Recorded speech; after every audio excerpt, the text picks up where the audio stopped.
Well, I mean, it can still sting, and you can be really proud of what you achieved this season with this group of guys, and that's really the message for them. Is you looked at Halloween, we were 4-4, and then you looked up and we were 14-4, and back-to-back AFC North champs and back-to-back AFC championship game appearances. And so there's a lot to be proud of, and continue to build off of, and I hope you guys understand that.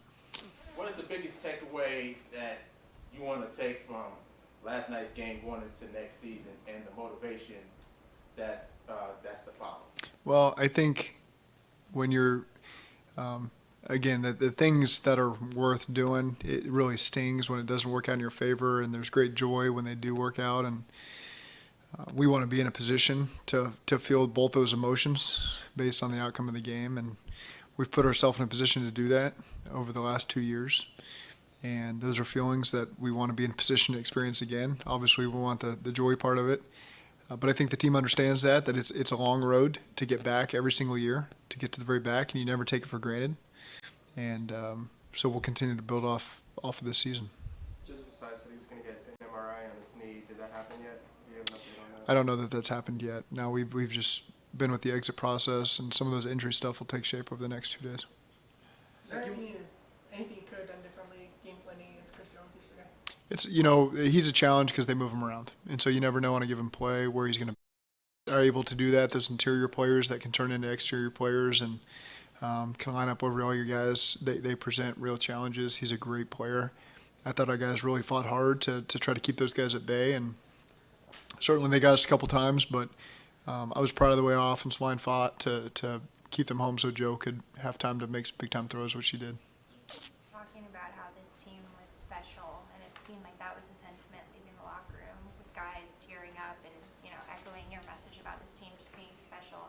I know your brain isn't even on it right now, but every team changes from year to year. Mm-hmm. Did that make it sting, or how did it make you feel knowing that this team isn't going to be the same? Obviously, you hope to keep as many players as you can, but things happen. I mean, how did you process that, knowing what happened yesterday and with the future uncertain for some of these guys? Yeah, it's that whole thing hasn't taken shape yet, and so you don't quite go there. Certainly we've had exit interviews with a lot of players. They know how we feel about them. Certainly guys whose contracts are up, and it's a great group of guys, and I think you all know that from interviewing them. There's probably nobody you interview where you don't want to deal with them, and that just kind of shows what we have in the locker room. And again, so now the next phase of the NFL happens, where you start to go through this transition leading into free agency, and we'll see how it plays out with a lot of guys. How do you handle exit interviews? Like, what are you trying to get out of it, or what's your kind of approach to that? There's a lot of it kind of varies from player to player. There's things we always want to continue to improve upon our operation, and so being the head coach for 4 years, there's always things that you don't see, and you want to make sure that the leadership can tell you when things are, hey, this is really good. I've been other places. This how we do this in this area is awesome. Keep it going. Hey, here's something I think we can improve upon, and so we're always eager to learn and evolve and keep things fresh. And so that's part of the process. Sometimes it's a little too fresh, the day after your last game. Not everyone's thinking that way, but there's a lot of guys that I hold in high regard that I expect to have more conversations with over the next couple months. You might not be able to remember, but is there an example, like not this year, but past years, where you've taken something? Sure. Yeah, I won't give specific examples, but yeah, plenty of times where, again, we're just always looking to improve anything we can improve upon, and that's play calling, that's operationally, that's scheduling, that's anything we can possibly do. Zach, is there a communication channel or process available to you to get clarification from the league on why certain things were done by the officiating crew yesterday, or would you even forward tapes or films and try to get feedback that way? I mean, anything that will help us in the future, understanding things. At this point, our season's over, and it's best not to dwell on things that could have happened in any way, shape, or form yesterday. And so, again, if there's anything operationally that we feel like benefits us just to have a better understanding, then we always pursue that in the offseason and try to get better. And the league always comes in and sends memos and sends videos and sends officials in, and you're always trying to get better. And that's where it's at for us. But was that third down situation yesterday something you were aware of going in when they explained it to you, or was it something like, it looked like on the sideline, you were like, what are you doing? What are you calling here? I don't know. There's confusion, obviously. It's rare that a play gets run and then you repeat the play. And so, initial confusion on my end. They tried their best to explain it to me, and then we moved on. There was a lot of chatter after the game in Kansas City, talked about all the comments throughout the week. You guys talked about the fact that you liked having an edge Yeah. going into that game. But in hindsight, is there anything that you would do differently? Do you would you do it all over again, given the way the players approach the game? No, I think this team has an edge and a confidence about them. At the end of the day, we always want to represent our organization, our city, the right way, and that's with class, respect, and there's plenty of times you get right up on that edge. I get that, and I love our team. They always come from a good place, and so we always keep those conversations pretty internal. When you win, you can say what you want to say, and again, we give them a lot of credit. It was a heavyweight fight yesterday, and they came out on top, and they get a chance to go to the Super Bowl. And so when you're in that position, you get to say what you want to say. Is it fun to be a part of, these are kind of rare rivalries in sports, and we have teams of that caliber that compete? I mean, is it fun to be a part of that for future years now? You hope to be in those showdowns as often as you can, and proud to be a part of that game yesterday. We came up on the wrong end of it, but and you always have regrets on things you wish you could have done differently. Of course, in retrospect, you're always looking at things that could have gone the other way. But at the end of the day, I was proud of the way that the team represented themselves on the field yesterday. We gave it our best shot, came up a little bit short, but you're able to get on that plane with your head held high and go into the off season and have a chance to reflect back on some great things that happened this year. It might be too fresh, but, they've got the sign that they gotta play us and the mantra that this team, does that reset next year? Do you take those down and say, that's a new year, new team? Every year's different. Some things carry on forever. Some things you update as you go. No determinations have been made on next year's slogan. We'll have plenty of time to think about that. I don't know if you saw the video, BJ putting his arm around us out in the locker room yesterday. What does that support mean, and what does that say about the locker room you guys have worked so hard to make like that? Yeah, it's something we've always known, and especially when your season comes to an end and everyone's always thinking about, man, if I just would have done this differently. And the things that get highlighted usually are what happens at the end of the game, but there's certainly at least one thing every coach and every player wishes we would have done differently in that game, to a man. And so that was awesome to see those guys support each other in a really tough moment. And Joseph's a guy who leaves his heart and soul on the field every single day, whether it's in practice or in games, and so I appreciate that about him. Zach, going back to training camp, I guess we'll start with the appendectomy for Joe Burrow. Then you start 0-2, and then you lose Jamar Chase for 4 games, and then you guys really catch your stride, and then you lose 3 of your starting offensive linemen. It just seems like you guys, and I know it's like that for every NFL team, constant adversity. But what did you learn about this team and yourself navigating this type of season? Well, I think that's why your depth is so important on your practice squad and your roster. And again, that's why Duke and that whole department do a great job of making sure we're ready for moments like this, because you never know where it's going to hit you. Everybody deals with the injuries, and that's just part of a long season. What's that? I'm sorry. Yeah, hold on one second. And then, the other part is just our division. You look at all 4 teams, they all split with each other, everyone. And that just shows you how tough this division is.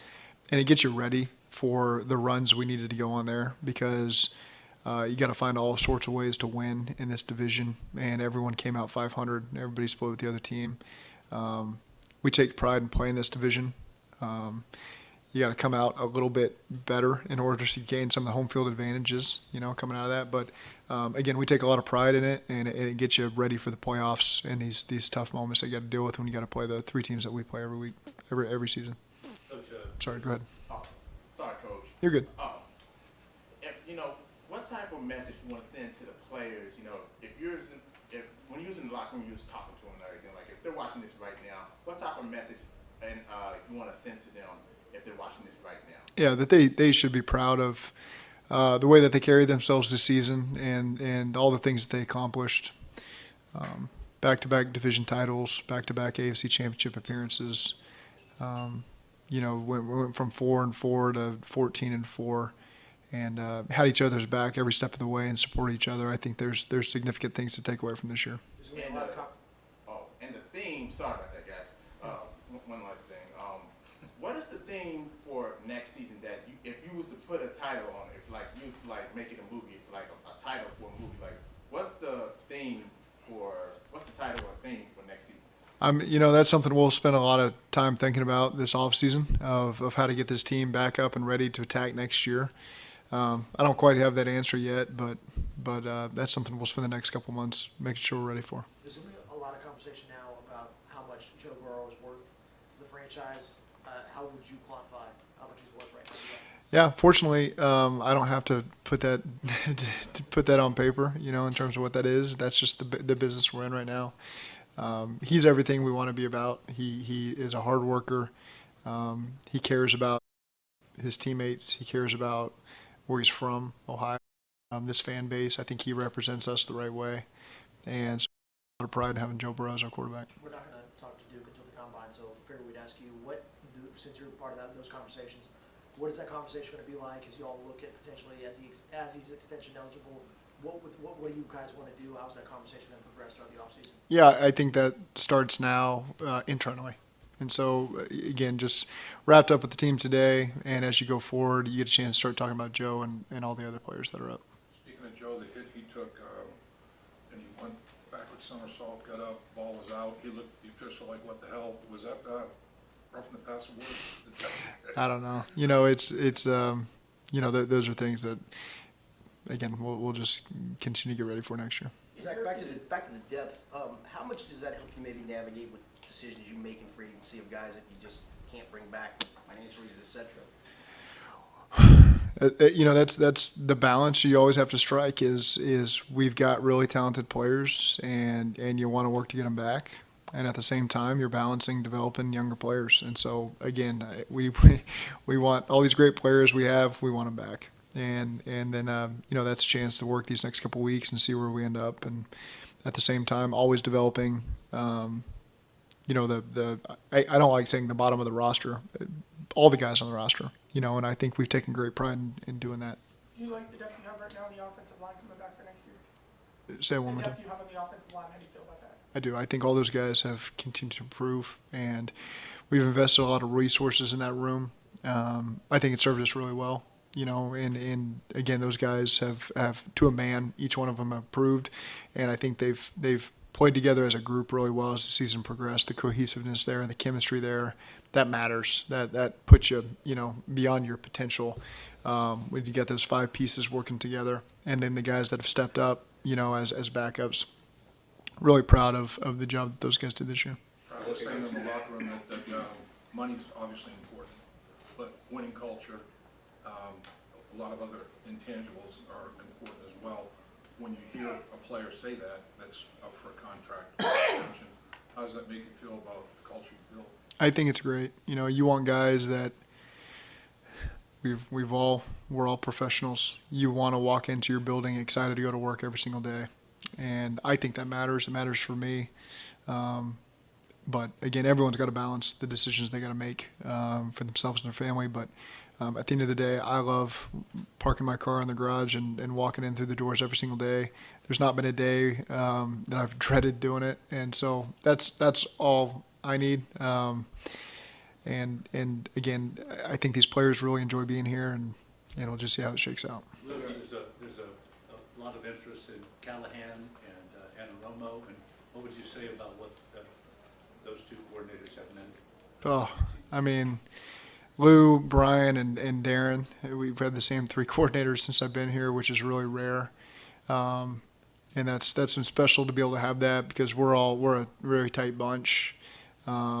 I think that communication process has been great between all of us, all the way down through the coaches, and excited that Brian and Lou are getting these opportunities that they're getting, and Brian's got 2 of them right now, and Lou's got 1 of them, and certainly hope that they get a chance to take advantage of those opportunities and become head coaches. And if they're back, that's great for me and for all of us. But that's part of being a successful team is people are going to come and want to talk to your coaches, and we got a lot of great coaches here that are more than capable. Those interviews can change things, but is your plan right now to bring the whole staff back? Yeah, I think we got a great staff. I mean, in case, if something does happen with one of those guys, they do end up getting an opportunity there. I mean, what's made them good coordinators, and what do you seek in kind of a guy, now that you've kind of been a head coach for 4 years, what makes for a good coordinator in what you're looking for? I think those they're really smart, and they have no ego. That's a great starting point. I think they all have such tremendous experience behind them. You look at the places they've been, the guys they've coached, people they've worked under, the games they've been a part of, and we've all grown together. I mean, you're allowed to improve.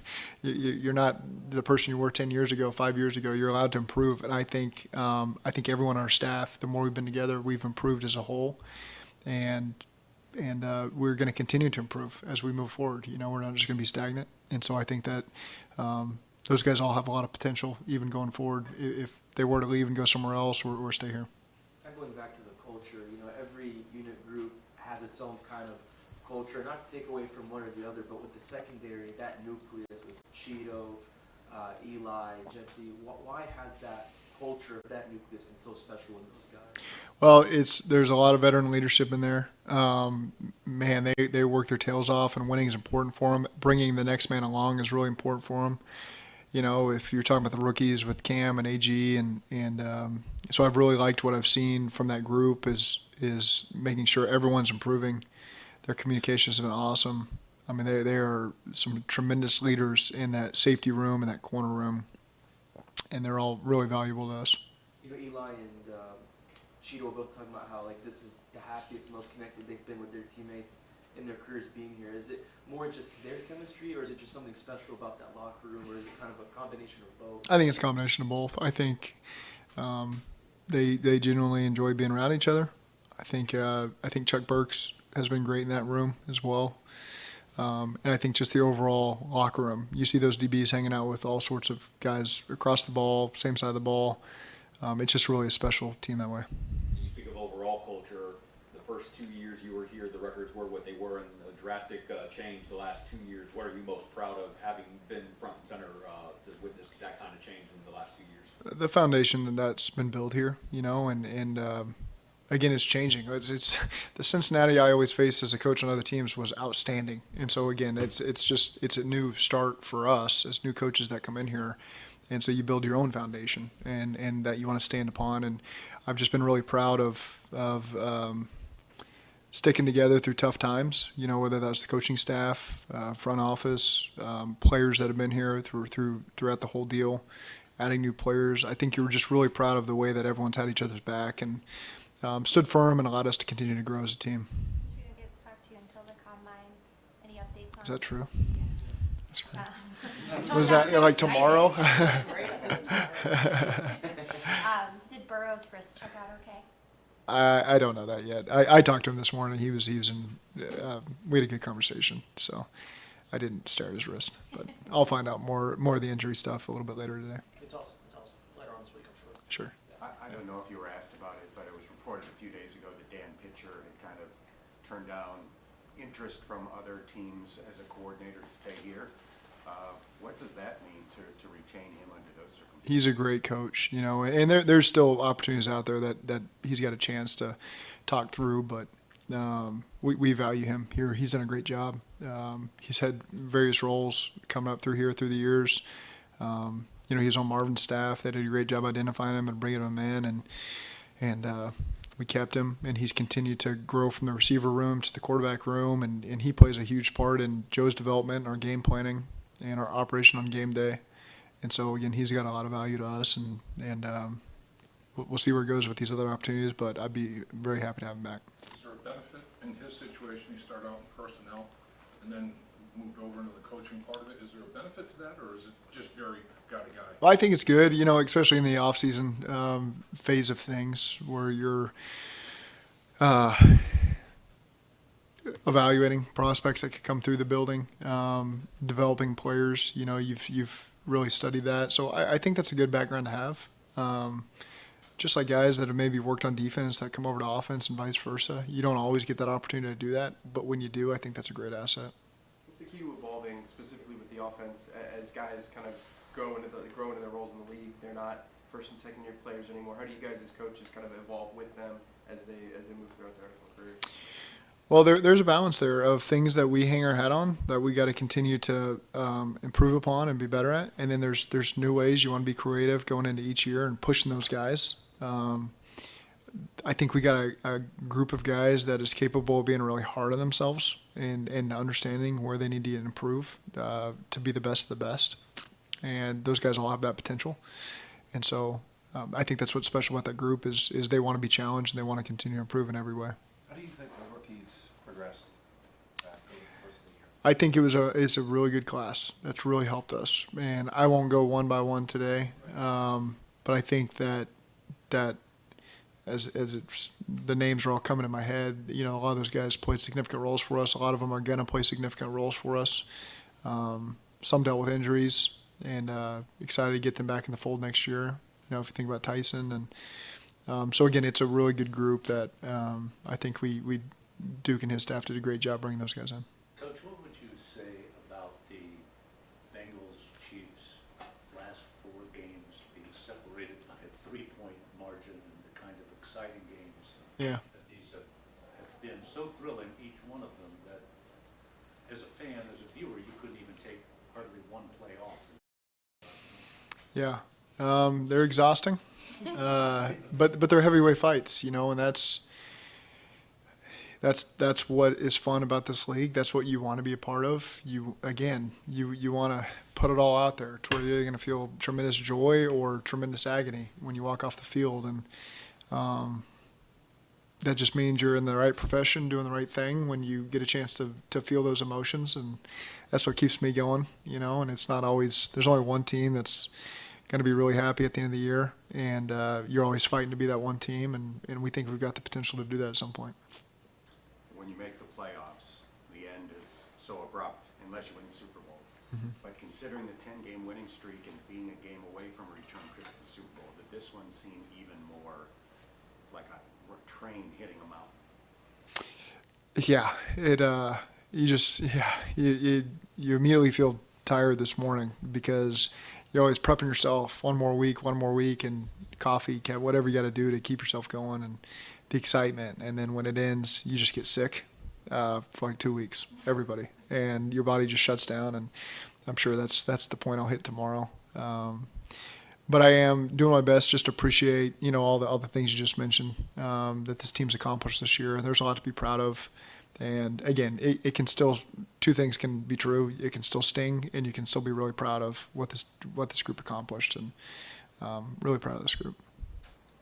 As an opposing coach, to see what Patrick Mahomes was able to accomplish out there. I mean, I know that was the opponent, but everybody respects everybody in this league. Mm-hmm. What's your thought after you kind of think back on what that league did out there? Yeah, he's a great competitor, and he leaves out there on the field for his team, and he's one of the best to do it. And those are the types of games you like playing in. You like playing against great coaches and great players and finding ways to try to stop them. And he made some great plays yesterday. I thought our guys were in really good position, and they just find a way to make plays, and that's why they've been to 5 straight AFC Championship games, and that's what we're striving for. Dave Lapham here, and every day I am grateful for my experience to have played professional football. As a player, I realized self-motivation, leadership, and appreciating your teammates are key. At First Star Logistics, you can use those same attributes to create the life you want for you and your family. Build your future by working hard like I did. You'll see results both on and off the field. Call First Star Logistics today and be part of our winning team. Opportunity knocking.